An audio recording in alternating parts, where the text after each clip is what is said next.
You know security is hard, so let's assume we're probably gonna get pwned by noon. But if we all start to get the basics right, we might not fully get pwned until tonight.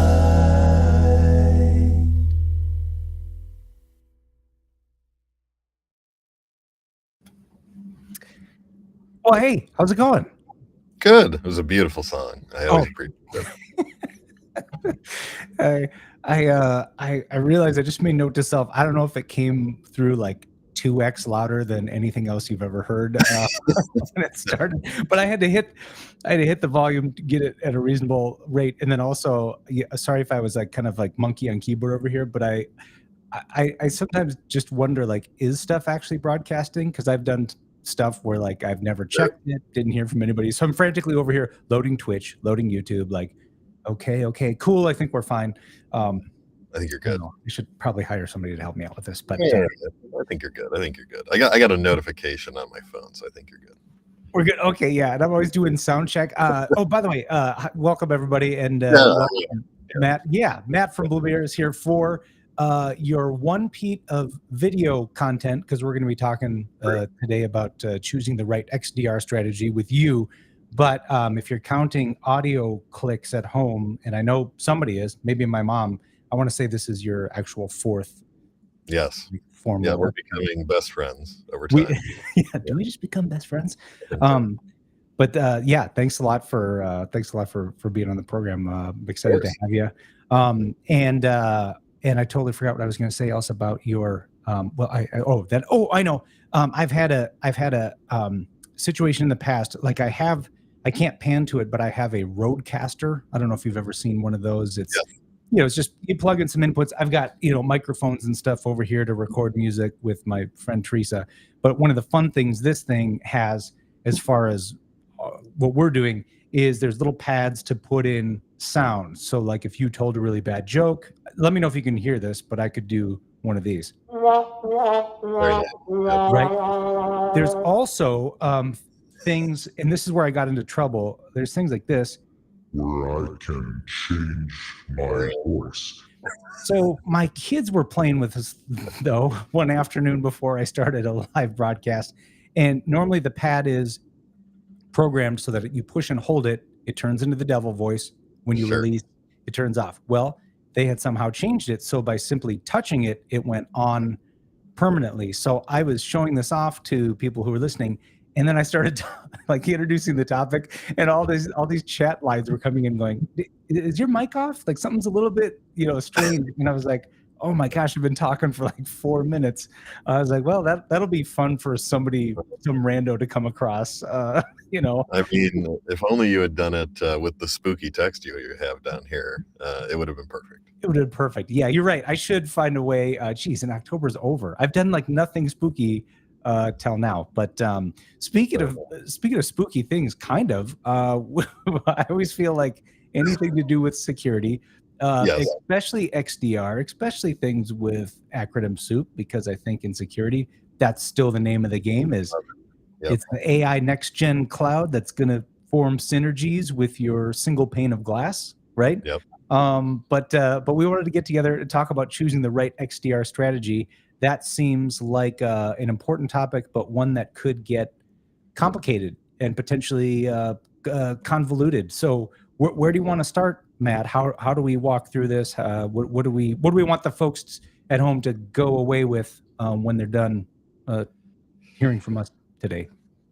I think one of the most difficult parts of especially defensive security, because y'all in offensive security get all the fun stuff, is that in defense, especially with where defense has grown over the last 5 years, it's only more convoluted. There's only more stuff. Like you go back 5-6 years, you go back to 2017 before WannaCry. Like life was simple then. Like we were worried about like Emotet, we were worried about a few random things. People would steal data, but they didn't like do too much with it. They just kept it, and sometimes they sold it. Yeah. And the change over the last 5 years has been pretty stark for everyone. And with that change came a lot of new technologies that in some cases mean nothing for some people. And in some cases, it's really more of a, well, what does this really kind of fit? How does this make sense to me? And with the timeline, like 2017 up to now, we saw XDR come into kind of existence in 2018 with Palo Alto. And we've only seen companies kind of continuously grow like toward that detection, extended detection and response path that has come with it. And really, what has come with that is a continuation of what security always has been, which is a really complex platform that's really hard to use unless you have a lot of people to make it work. And XDR has added this kind of new hitch, which I'll talk a little bit more later, around, well, is this meeting compliance for me? Is this solving my data problems that are part of just what I need as it pertains to my defensive security just needs inside of my organization?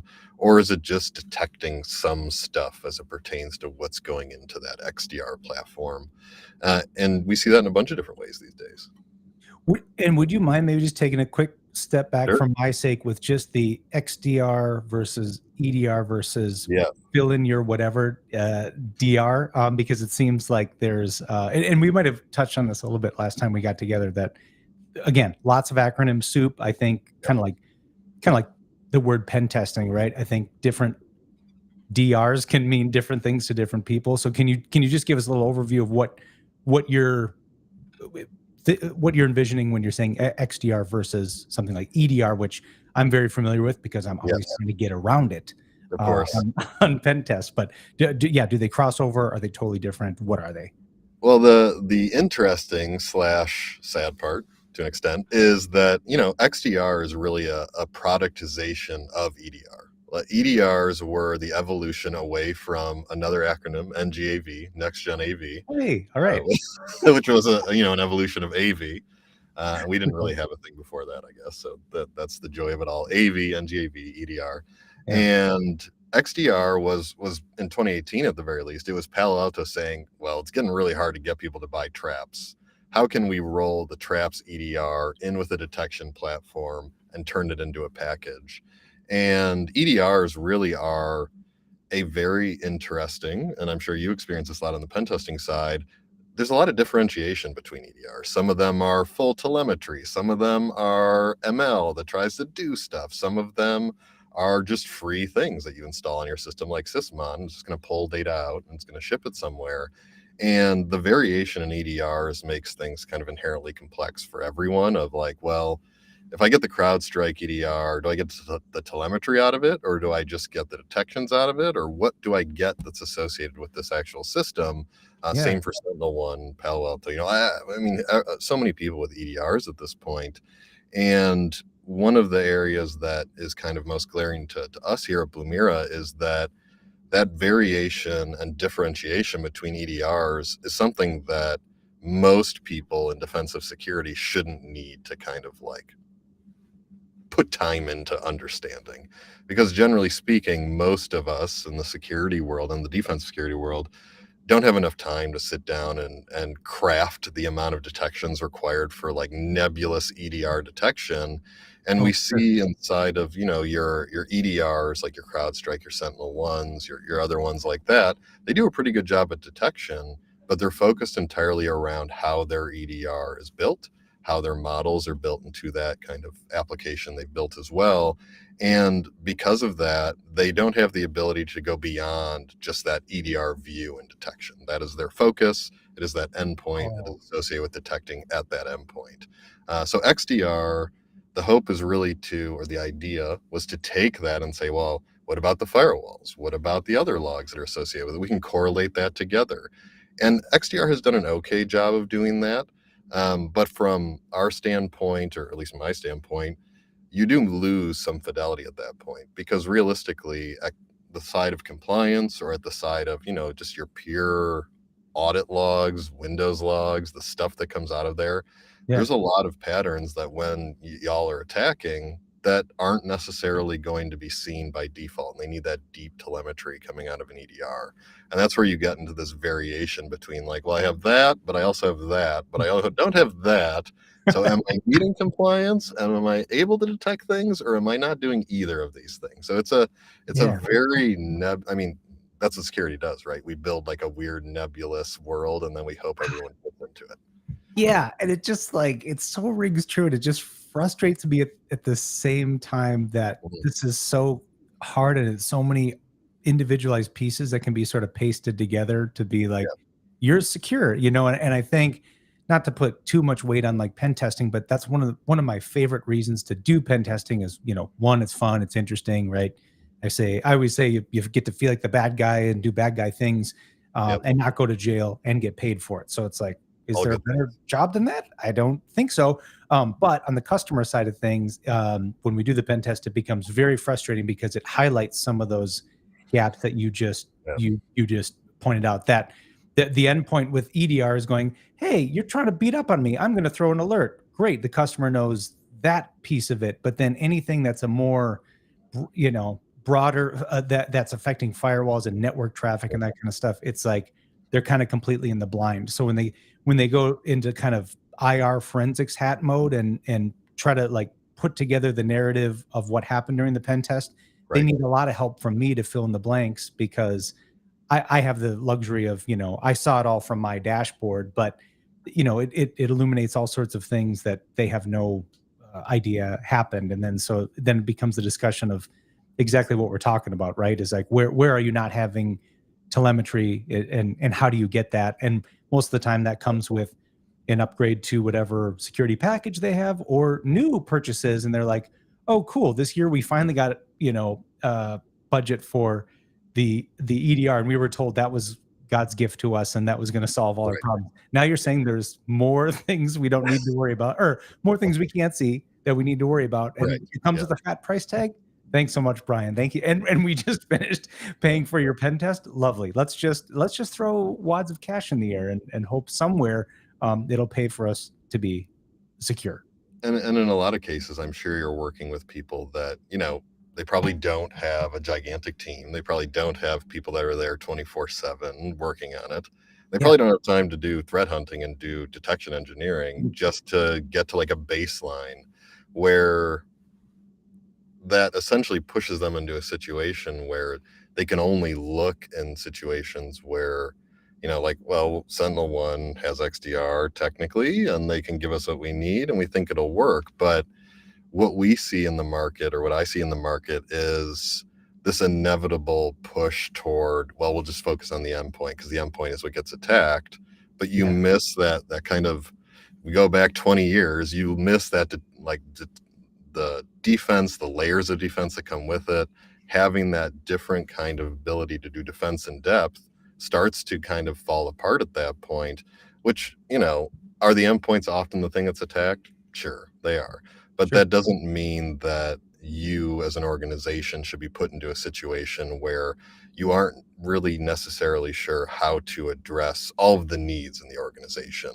And when you get a pen test and you fail that pen test, if you fail a pen test, and you run into a situation where the recommendation is, well, you really need to get better visibility and telemetry at your endpoints.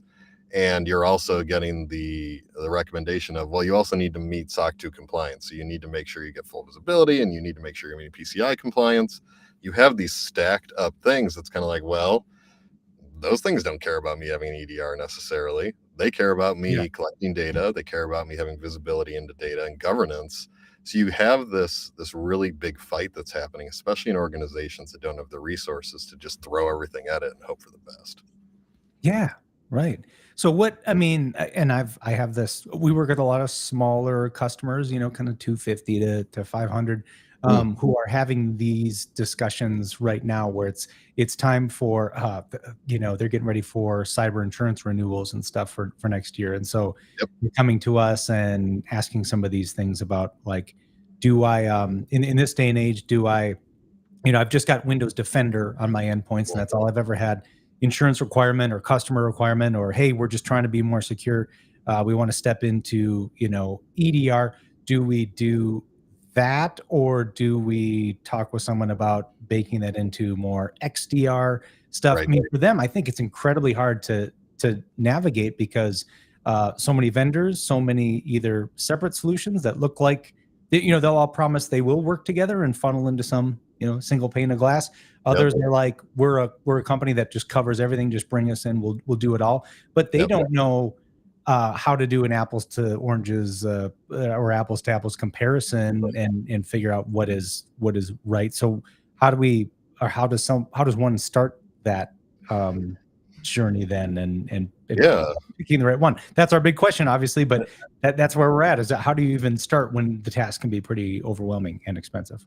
Yeah. So the way that I like to think about this, especially if you're thinking about, do we move to XDR? Where are we right now? Is just to break down the different types of XDR that just exist from a strategy perspective in the market. Blumira, we consider ourselves what I would call a SIEM-driven XDR, which is to say our backend is a SIEM. We think that data is a first-class citizen. It is important to have all of that data inside of that product, but it's just as important to have that high-quality detection at the endpoint. There are other SIEM-driven XDRs out there, of course, as well, but it's one of those areas that if you are a smaller business, so you don't have unlimited resources for security, is probably the best way to put that. You really need to have a way to solve your compliance issues, your visibility issues, and your security issues within a product that can solve those problems for you. Otherwise, you run into that situation, as you just intimated, where you just have so many different things that you're like, well, that thing's doing that and that thing's doing that, and I hope I can see that thing over there because I'm not going to see it inside of this product. And it gets even worse when you run into those situations where let's say you've never had a SIM before, or you've never had to meet compliance, and now you do because you have cyber insurance coming forward. Just the ability to collect audit logs, if you've never done it before across your entire environment, is going to take significant effort. If you're going to take it from all of your cloud products as well as all of your Windows products as well as all your Linux products, it's not a small effort to do for a single organization.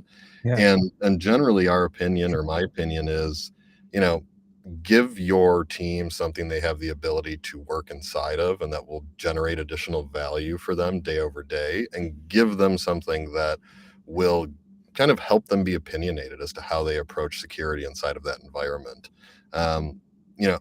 I think it's always a good thing for there to be support inside of organizations and for people to get advice from a security perspective, but no one will know your environment as well as you do.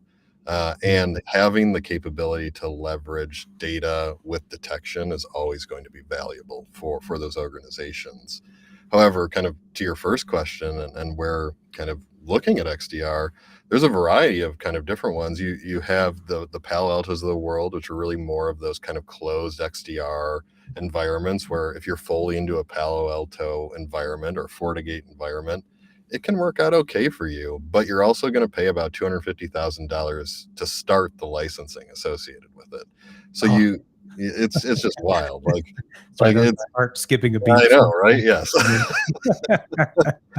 We can continue. Let's continue. It's so expensive that you've already put all this money into the hardware purchases. You've already put all this money into building out your environment, and you're like, well, maybe this will work for me. But in the grand scheme of it all, most of those XDR platforms are not built to pull in data from outside of that ecosystem. So if you look at Azure Sentinel, which is they're kind of like XDR SIEM built together, it can be affordable if you put no data into it. But the moment that you start putting any sort of real, like, structured verbose data into it, it gets really expensive, just because Microsoft has this nice inherent benefit that they can say they can have two different prices. One just shifts logs, one analyzes logs, and the analyzing log price is like 10 times more expensive. But it's easy to get people to look at that and say like, well, no, it's just that. You just need to shun the logs, and then you can figure out the rest. And we see, every XDR, especially in the closed, bigger brand XDRs, has that because they aren't SIEMs. They aren't focused on data. They're focused on detection, or they're focused on structured data storage, like Azure Sentinel. So you get that kind of variation. EDR XDRs and AI XDRs, I kind of put in a similar bucket, where you have this really deep focus on solving a single problem. Like, I'm going to solve detection through AI, or I'm going to solve detection through this EDR, and that's how I'm going to solve this problem inside of this environment. Yeah. And they can both be really powerful, which is not a bad thing. Yeah. But EDR has the tendency to have an incomplete view, because if it doesn't, you have systems that don't support that EDR, then you just don't have visibility into them at that point. Oh, right. And, you get that additional effort of needing to figure out how to do threat hunting across that limited correlation view of the EDR, just generally speaking. So it really kind of has to be more than just the endpoint at that point. Right. And just on that note, you brought to mind, it's a simple, dirty little pen tester trick, but is also kind of fun when you do get on an environment and you're able to at least enumerate and detect, maybe you've got local admin on 5 or so systems, right? It's very easy to enumerate those and figure out, what AV or EDR are they running. And if there is something that missed the EDR install, that's like the first scab we're going to pick at, right? Is let's just go nuts as loud as we need to be on this thing, or even just log in, turn off Windows Defender, and then do whatever you want, right? Because we know from a logging alerting standpoint, it's just going to be a blind spot. But I think that feeds into what we're talking about, where you need, that's why layers, just like layers of defense are important. I think layers of visibility are important, so you don't get owned through just that one little, crack in your defenses, right? Yeah, and for those who have had the unfortunate life experience of being owned, you know that the moment you get into investigation, the first question is going to be, well, what logs do you have? Like, what can we look at to see what went out or how it got in? Because that has to be answered, generally speaking, in the case of an incident. And when you're focused entirely on solving the endpoint problem, it's really easy to forget about the rest that's out there, because that's what we're all worried about, right? The person getting phished, the person clicking on something in the DMZ getting hit and getting dropped on the endpoint. That's all really valid, but generally when you have these really tight signature based detections, we see, in the industry, we broadly see misses like the MoveIt exploitation 3 months ago now, where we had these ransomware operators attacking IaaS environments. And realistically, the pattern of attack was not complex. It was IaaS spawning a command shell. That's something I bet you do very often inside of your environments. You just drop a web shell into IaaS and you're like, all right, here we go. Yeah. And I would guess that in your pen testing reports, you also put like, you should probably be able to detect this. It's kind of important. Right. Yes. What bad guys do. That we know Iran does it with Oil Rig. We know a number of other attackers have done it as well. It's what happened with the MoveIt as well. And Blumira was able to detect that on day 0 because we look for that kind of pattern, because we've watched people like yourself perform those kind of attacks. But when you have a signature-based EDR, XDR, that's only focused on these really specific tight windows, it can be really easy to miss those kind of attacks in environments. It's just kind of natively how it occurs. The other big part that's important for the XDR side, at the very least, is where it lives inside of that environment or your environment. Is it a cloud-based XDR? Is it something you're running on-prem? I think we've slowly moved away from on-prem, but then you get the negative, to an extent, of needing to move data around. How easy is it to move that data in and out of your environment?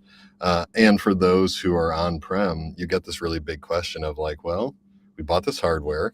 Do we want to keep running this, or should we make a change?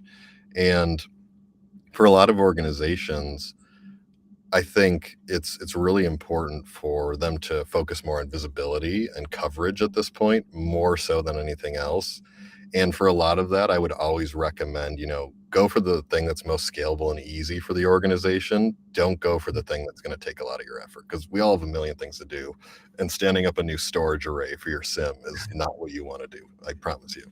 Sure. Yeah. And I'm thinking of all the customers we have that, I think I've even told you, some of them they have no on-site staff. They might be head of accounting /IT and now /security, right? So they need the ability to stand up something quick. And many cases it's, you buy up this cloud instance and you turn it on and you start shipping stuff to it. Other companies have that luxury of like multiple full-time IT people who would love to have an excuse to get on that SAN and carve out, LUNs and whatever beautiful things those folks do, and can do that. But you need to be able to scale, pick the solution that fits your company and your budget, right? Yeah, and you know, the market in security has never been particularly supportive of non-enterprise, might be the best way to put it. Yeah, Uh, agreed. you know, it's really more focused around how do we solve the problem for the team of 20, 30, 40 people and a large organization. So Yeah, when you're that single, like 30% of my job is this, or you're the one security person at a company and you're like, I'm just trying to figure out the vuln scans. Like I'm not even looking at this yet. Like right. that is, you don't need that extra effort. And Yeah, what is kind of the worst impact that can happen is it ends up just kind of getting pushed off and of like, well, we'll figure that out later. And it's never fun to do. It's inevitable, of course, in business. You can only spend so much money and you can only onboard so many things. But yeah, identifying those solutions that you can onboard quickly, that you'll get value from quickly, that you don't need to put a bunch of your time into, can save a lot of sanity, just generally speaking, within those environments. And you know, that's a big change from 10, 20 years ago where we were like, at least from my perspective, a lot of us in the security and IT industry, like open source, do it ourselves, it'll be awesome. Like when I started building out my own socks, you know, 10, 15 years ago, Elastic, other open source solutions were sure, like, yeah, it was great. yeah, But you know, it's only harder these days. It's yeah. not easier these days, and there's only more data. And you unless you are an expert in it, it's probably not worth your time to do, is probably the best way to put that. Sure. So it seems like things to consider so far are whether you could get away with, or whether it makes sense, maybe is the better term, to choose like a closed ecosystem, kind of an all Microsoft flavored or all Palo flavored, right? Something like that, where maybe that will work for you. I guess depending on the environment, need to kind of figure out if cloud or local or some hybrid, right, is going to make sense for you, and also you mentioned openness. I guess I think of kind of two things with Mm, openness and solution. One just being, is it just all, we're Fortinet. It's just all Fortinet stuff. Don't worry about it. We know what we're doing. Don't ask questions about it. But I also feel like open is important to me, as far as being open with how a security solutions provider, shares what they know, mm, and is willing to, um, you know, not tune an environment, but talk with you, the customer, about being free flowing with the information. Like you said earlier, we as the company, we know our network, the best. But if it's my company, I'm going to want to partner with a XDR provider that is like, hey, you're going to know the network better, but we're really good at figuring out where things go bump, and we do that by, like you said, seeing a lot of these attacks come in from an offensive security perspective. And like we've talked about many times before, that's a refreshing approach versus, mm. don't worry about it. Buy our thing. We'll plug it in. We'll start Yep, getting telemetry, and we'll know when anything goes sideways. Don't even worry about it. I know that puts a lot of minds at ease, but that actually panics my mind. So yep. I tend to look at It things should. a lot It should differently. Yeah, panic everyone when they hear that, yeah, for sure. yeah, I agree. It's like detection engineering, which is just the fancy word these days for making detections when bad things happen, is such an important part of that process. And it can be really difficult to do that at scale for organizations, to say like, hey, we have this team of detection engineers, we want them to develop detections and push them out to all of our customers.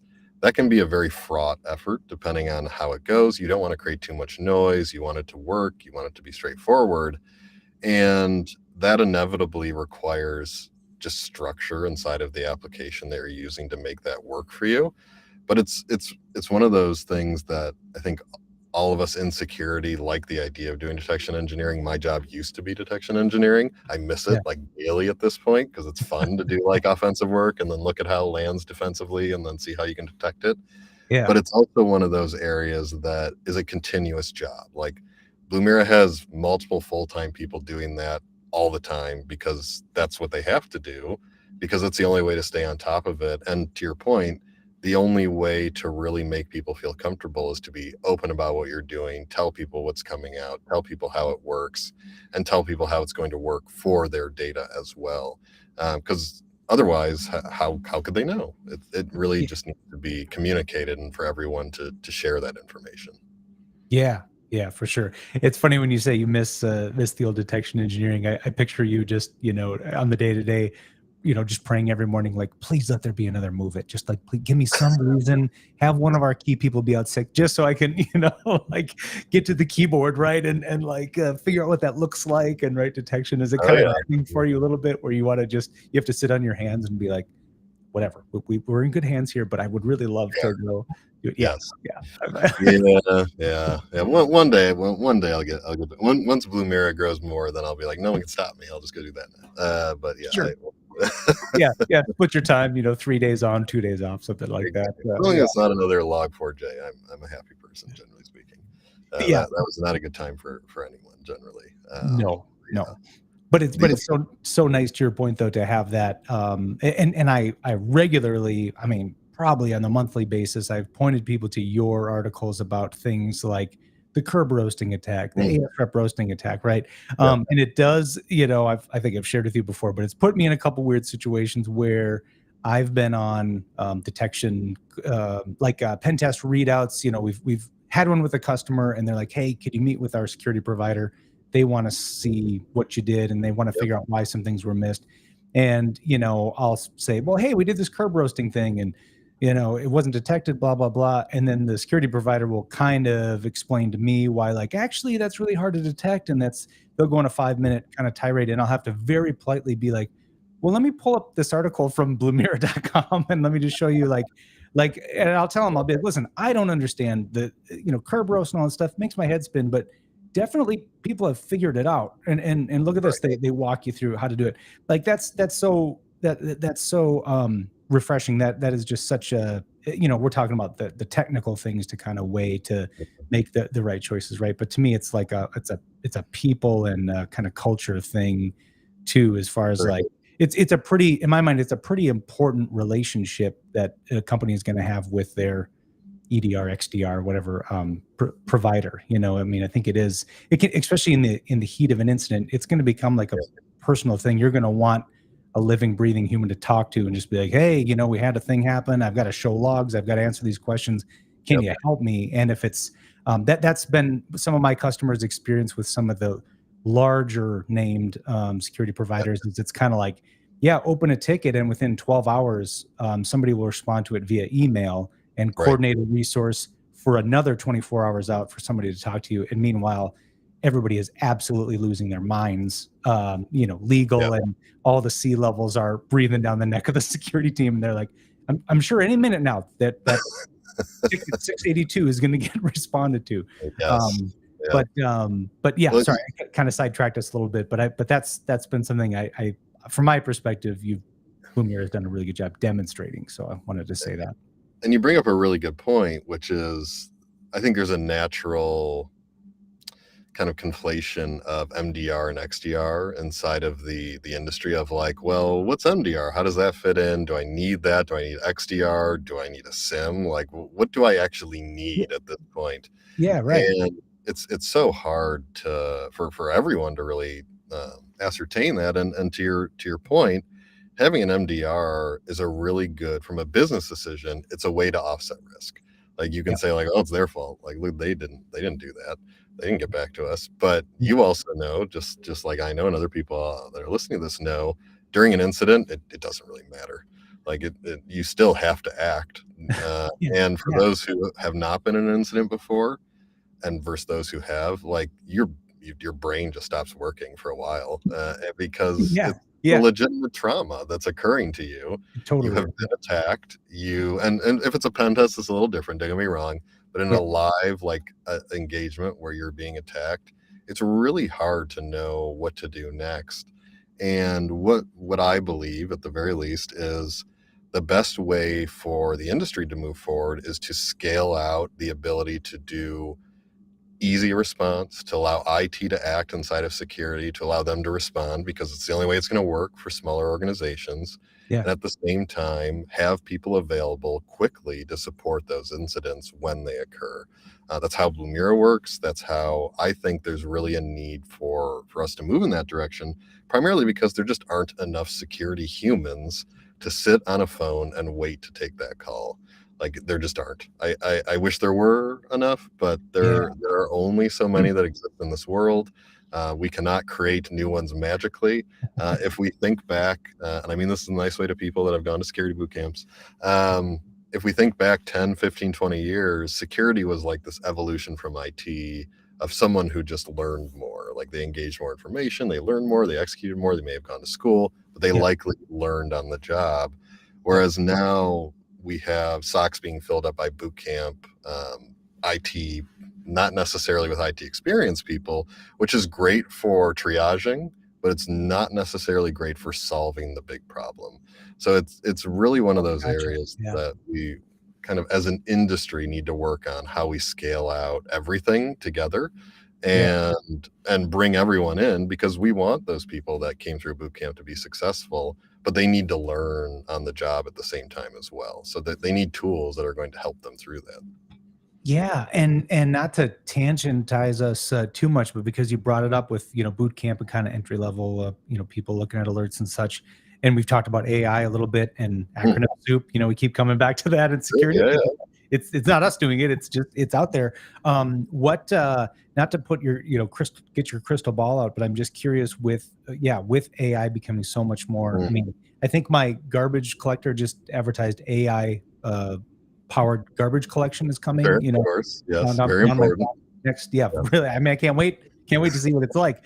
But I wonder what does as far as like AI and XDR, MDR, the different DR solutions. Do you feel like kind of these entry level, much like I kind of am concerned about like entry level pen testers who are just kind of looking for the easy low hanging fruit stuff.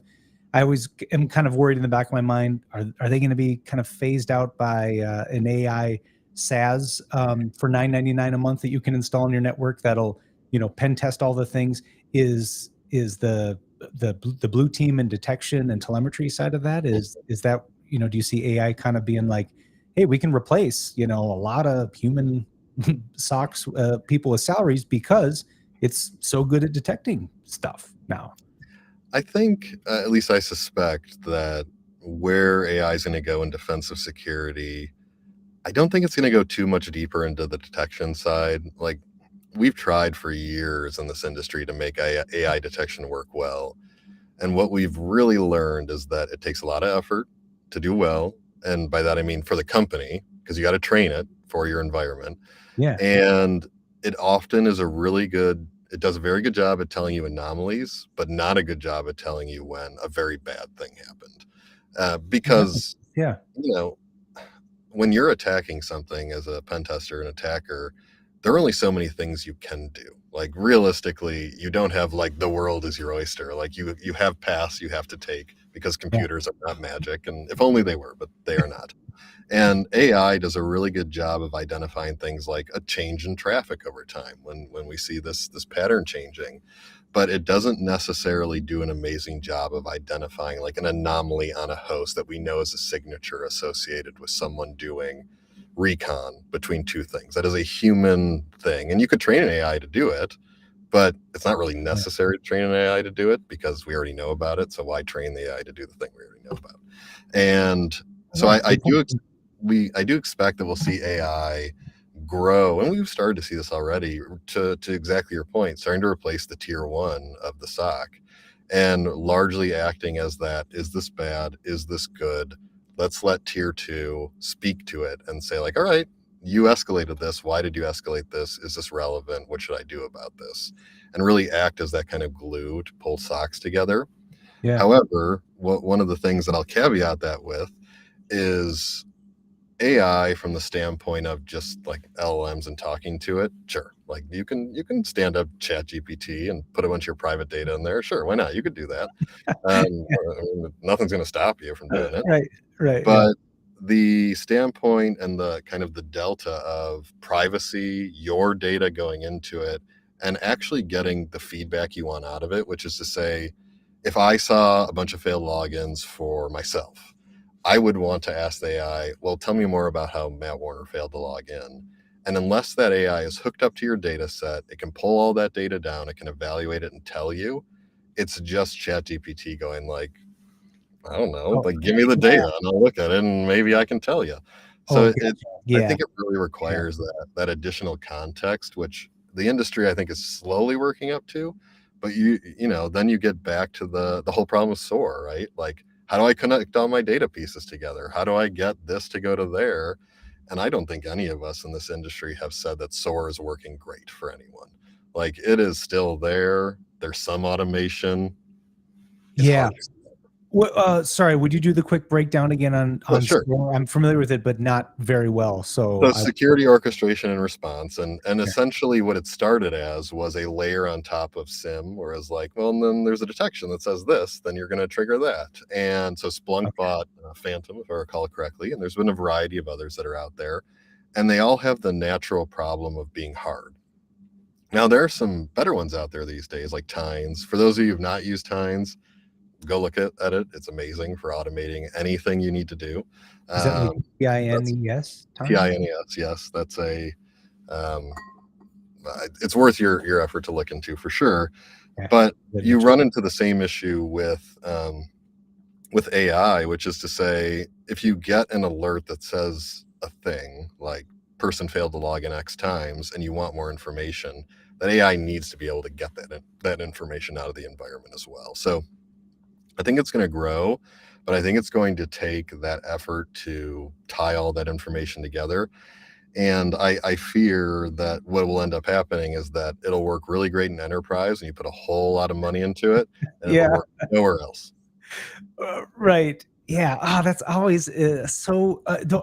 Sorry. Well, a couple things. When you were mentioning earlier about how so many of these things are geared towards enterprise, my recent disappointment within the last few years from the blue team side of things is, during a pen test, we always run that Bloodhound Sharphound combination, right? Just the free community version or whatever they have. Awesome. I mean, I talk about it probably every episode at some point, but it's so great for mapping out your AD, the relationships between things, and like glaring low-hanging fruit. Like, whoa, domain users can add people to the domain admins group. That's weird. Let's fix that. And so they came out, what was it, like a couple years ago with Bloodhound Enterprise, which would be like kind of automating, like you feed it your AD data and it would proactively like tell you the story. So you didn't have to be like a guru at like uploading the data and fiddling with loading Neo4j up and none of that stuff. Like it would do it for you. And it was like, oh, cool. And I think I was on like the launch, I don't know, webinar, but it was like, what is this at for like a, SMB? And it's like, well, starting price $25K, and it's like, I get it. And there's not a dig on like those guys, right? They make brilliant tools. They do. I feel like if I could have unlimited money, I would give that to all my, customers, but it's like, shoot, there's most of my customers just out in the dark with, sad face. For Blumira, like we are a SIM, we're an XDR. Most of our customers on average spend about that much at Blumira. So your choice at that point is, do I want to get all my compliance and security and support covered, or do I want Bloodhound Enterprise? And it's like, well, I guess I'm not going to get Bloodhound Enterprise. I'm probably going to get that. So it's really like you run into these situations where the choice of success for the team and for the company is a really hard choice because automated Bloodhound that gives you exactly what you need to fix solves a whole lot of security issues in your environment. Like awesome. You and I both know, and people listening to this, for those who don't know, being able to know, and this happens all the time in environments, bad paths that allow exploitation, poor group permissions, that kind of thing. That's how people get owned in the grand scheme of it all. Yep. But to spend, your entire budget for a SIM a year to get that information when you also need to be PCI compliant, it's an immediate deal breaker. It just has to be for that organization. It's the bummer of SMB. It just is. Right. Yeah. Yeah. Which it is what it is. And we here at Blumira, we kind of look at that in a few different ways. It's not just the being able to see like your security insight, but it also is about being able to see just generally more information to those environments. So like to pull down your Windows event logs broadly and be able to see when there are disk failures in your smart drivers. Yeah, it's nice to be able to do that if you're a smaller organization, because then you can really combine that IT operational need with the security operational need, and then you aren't overspending in those two different areas. So it's really kind of one of those, like, how can I, as a smaller organization, pull in the most visibility possible for the most value possible, and also give myself the most success possible, which is, that's a bunch of hard stuff all rolled together. Yeah, and not that we like to use security as checkbox items, but when you need to check a bunch of security boxes, you hit those at the same time. That makes a ton of sense. And yeah, you might need to go with a Bloodhound Community to look at your AD problems, and you may need to look at whatever, Ping Castle or something like that, to see some other broader problems with GPOs and that kind of stuff. But yeah, it certainly seems like a solid investment to get. A heck of a lot of visibility. And like you and I have talked, I think on some of our past podcasts, I just wanted to reemphasize that whole, when you have a situation where crap hits the fans and incident response or the legal, whoever's involved, right? One of the first questions, as you said, is show me all the visibility you have on things that have been going on.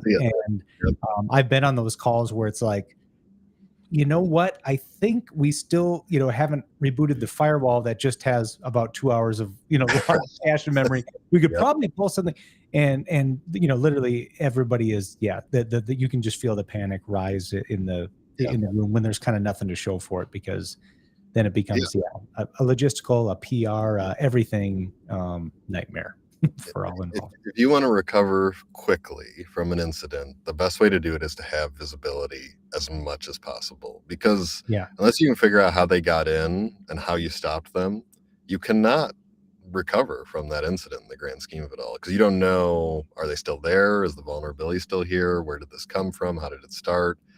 So that data doesn't just make things easier for your IR process inherently, at least starting the process. It makes it faster for recovery. It makes it faster for response. And it just, in general, makes life easier, which is never a bad thing. Anything we can do to make life easier in IT and security, I think, is worth tenfold over anything else. For sure. And just one, like, I know it's a really specific, like, nerdy in the weeds thing, but in thinking about having the visibility and logs of what's going on in the environment, when I can't remember how long you've had kind of the Blumira agent. I was part of the beta test maybe like a year ago, something like that, or whatever. We're coming up on the year right now. Yes, you are. Okay. And I know other EDR solutions and agents do this too, but I think about the lovely simplicity of the when I'm on a pen test or when I'm in the lab playing with machines and I've landed on an endpoint as if I had phished somebody, right? And they clicked something and I got a foothold on their system. I love that, Blumira and some of these solutions, when I start doing things, I even was on a pen test one time where I was doing the enumeration of unquoted service paths on the local system to see if there were places for privilege escalation. And just the fact that ran in a command window triggered some DR thing to go, whoa, someone is clearly escalating privileges here. I'm going to do the shields up thing and do the equivalent of pulling the Ethernet jack. And, from my point of view, my RDP session died. And I was like, I freaked out because I thought I've killed the box somehow, right? But it's no longer responding to ping. And this about 5 minutes later, the security team's like, hey, what are you doing to that backroom PC there? And I thought that is so awesome too, as part of this, XDR package, right? Just that ability of, in the middle of the night, right? If someone is enumerating, they land on a workstation, they're about to break out, spread, and do all sorts of nasty things. The fact that you cut that off at the head is just so awesome. And I've had a couple customers who have a comprehensive solution like an XDR. It makes me so happy when they have good stories of, we've got logs of this narrative from the second it started. We can tell it's this endpoint right here. We know Bob, whatever, tried to install something with the local admin rights. This and this and this happened.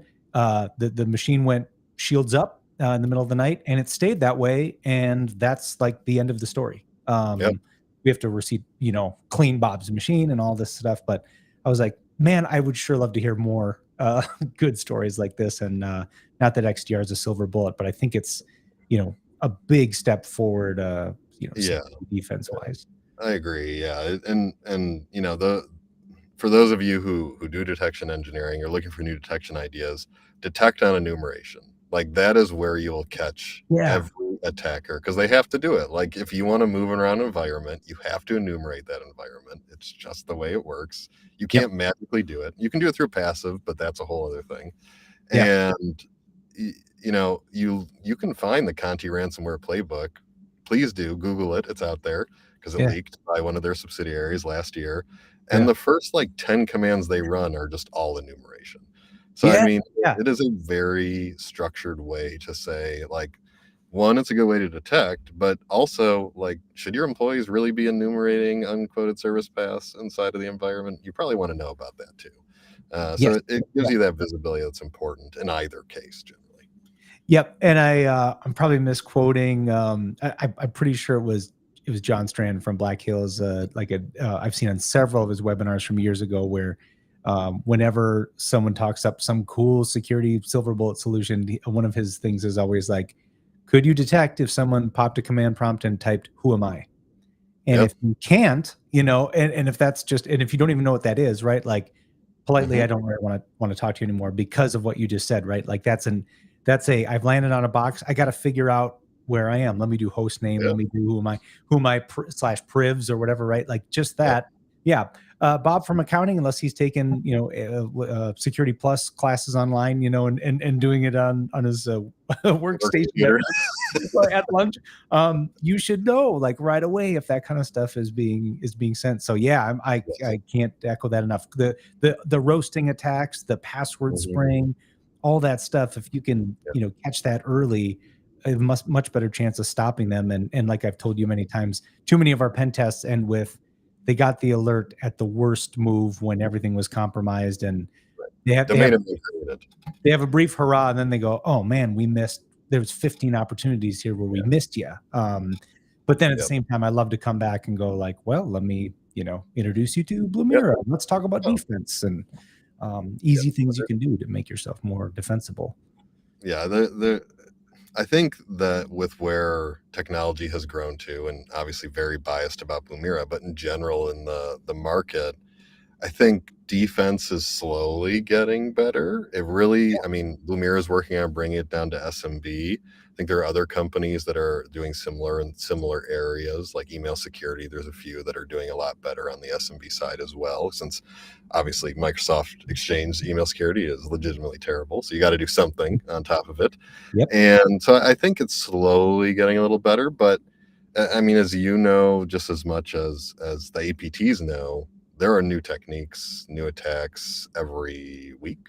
And Microsoft really likes not patching privesks for some reason sometimes.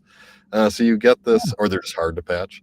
So you get this built-in tech debt that lives inside of SMBs that really don't have the time to put into clearing all this tech debt that's been kind of thrust upon them. And it's important for this industry to develop solutions that make life easier for people in that regard. Yeah. Well, I mean, it's been great. I love talking about this stuff with you, Matt, and I really appreciate you taking the time to talk about it with us and break it down for us. Anything, just as we kind of wind down, anything, about Blumira or XDR in general, just to remind people of, as they're looking for a partner and looking for a solution? Yeah. So, just to of course toot our own horn, if you're looking for defensive security solution, if you're looking for XDR or SIEM, or if you're just kind of just trying to figure out how to make yourself be in a position where you have better visibility and the ability to feel better about your environment, don't wait for the magic bullet to come to you. Don't wait for a service that's going to be like, oh, we're going to just solve this all for you. You're better off acting and finding a solution that will work for you. I believe that Blumira will often work well for a lot of organizations. And the reason is because of the way we approach security, which is to say, we believe that all of the complexity should be on us to make things work in security, from the standpoint of shipping data, parsing data, doing detections, giving you that case management, giving you workflows, giving you automated response to your point previously, and making that available with little to no effort. So for those of you who are interested, Blumira is free, so you can try it out without paying any money. And if you want to try out XDR, just reach out and we will give you it for free for some amount of time. And you can try it out. And we'd love to talk to anyone who's interested. I love that approach, and I'll just echo it because I can attest that everything you said is accurate, because we came to know of each other with Jeremy on your team introduced us, and Yes. I was like, oh, cool. Wasn't familiar, knew the name, wasn't very familiar with you. And like my third question to Jeremy was like, sounds neat. Can I put it in this lab where I'm teaching people how to be pen testers? Yep. And maybe inside he might've pooped himself, but he didn't bat an eye on the conversation. He's like, sure, let's go for it. And still to this day, when we teach our pen testing class, I often have Blumira running in the background. And at the end of it, it's just nice to be able to tell people, like, this stuff is the stuff that we just did. It's cool and it's fun, right? But it definitely is detectable. And let's go like a game show. Let's go to our dashboard and see what we've got. And for them to see, pretty much like a narrative from day 1 to day 3, telling the whole story of everything we just did together. They're like, that's cool. I've not had that experience before. I've had complicated dashboards. I've had custom reports that I need to somehow call to like craft maybe what you did. But this is like, and I know that's a big mission of yours, right? Is like, let's, if we're going to toss an alert up there, like we really do think you should be concerned. And that's absolutely the case. So I'm excited that we're partners and look forward to doing a lot more of these. So. Yeah, I agree. And we'll have a bunch of new stuff over the next 4 or 6 months, which I'm sure my product lead is hating that I said that, that I think will not only make things more available, but one of the big challenges that I believe in the market is just making access to data easier. So we're going to be doing a lot of work over the next few months here to say, well, how can we make it easier to search data? How can we make it easier to investigate? Because that's the really big hard part that's last, as far as that's to solve inside of the SIEM XDR market, especially of if you can make detection easy, if you can make it so they have support, great. How can you make it so investigation is just as easy as well? So lots of new good stuff coming very shortly here. Very cool. Well, maybe I can sweet talk you into coming back when that's more baked, and we can do a little demo, a little show and tell if you're up for it. I think so. That sounds good. Awesome, Matt. Well, thanks so much. And again, it's Blumira.com, which what did you tell me again? The name Blumira.com/free if you're looking for the free one. Blumira.com/free. That's awesome. Okay, I'm going to drop that in the chat just to be, very, very mature and very disciplined. Beautiful. Host here. Not that people can't Google stuff, but I guess I feel more like I'm running the CNN thing, with like the ticker and the two cameras. I mean, it's a very, I don't know if you knew this, Matt, it's a very serious podcast organization that we're I figured. Yeah. I mean, I figured as much. So. Right. Yeah. I shouldn't have needed to even say that. All right. Well, thanks so much. I look forward to doing this again. And thanks everybody for tuning in. And we'll see you next time, Matt. Thanks again. Yeah.